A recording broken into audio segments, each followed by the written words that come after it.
উত্তরাখণ্ডের অঙ্কিতা ভান্ডারী হত্যা মামলাকে ঘিরে আবারও তীব্র রাজনৈতিক ও সামাজিক বিতর্ক শুরু হয়েছে।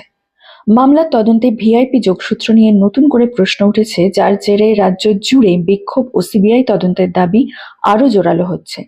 সম্প্রতি মামলার বিশেষ তদন্তকারী দল এসআইটি এর এক প্রাক্তন সদস্য দাবি করেন, তদন্ত চলাকালীন একজন ভিআইপির নাম উঠে এসেছিল, তবে তার বিরুদ্ধে প্রত্যক্ষ প্রমাণ না পাওয়ায় কোনো চার্জশিট দাখিল করা হয়নি।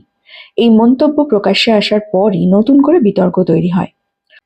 অন্যদিকে পুলিশ প্রশাসন স্পষ্টভাবে জানিয়েছে, মামলায় কোনো প্রভাবশালী বা ভিআইপি ব্যক্তির জড়িত থাকার প্রমাণ নেই। পুলিশের দাবি, যে ব্যক্তিকে ঘিরে আলোচনা চলছে তিনি অঙ্কিতার পরিচিত ছিলেন, কিন্তু তাকে ভিআইপি বলা বিভ্রান্তিকর। এই অবস্থায় বিরোধী দল ও বিভিন্ন সামাজিক সংগঠন মামলার পূর্ণাঙ্গ ও নিরপেক্ষ তদন্তের দাবিতে সিবিআই তদন্তের আবেদন জানিয়েছে। উত্তরাখণ্ডের পাশাপাশি দিল্লিতে প্রতিবাদ কর্মসূচি অনুষ্ঠিত হয়েছে। উল্লেখ্য, 2022 সালের সেপ্টেম্বর মাসে ঋষিকেশের কাছে একটি রিসর্টে কর্মরত 19 বছরের তরুণী অঙ্কিতা ভান্ডারী নিখোঁজ হন।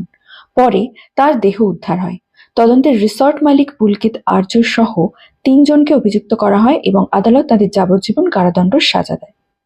তবে সাজা ঘোষণার পরেও ভিআইপি প্রসঙ্গ সামনে আসায় মামলাটি নিয়ে জনমতে প্রশ্ন থেকেই যাচ্ছে। সব তথ্য কি সত্যিই সামনে এসেছে, নাকি এখনো অজানা রয়ে গেছে কোনো গুরুত্বপূর্ণ অধ্যায়? প্রতিবেদনটি ভালো লেগে থাকলে সাবস্ক্রাইব করুন রেড পোস্ট নিউজ। ধন্যবাদ।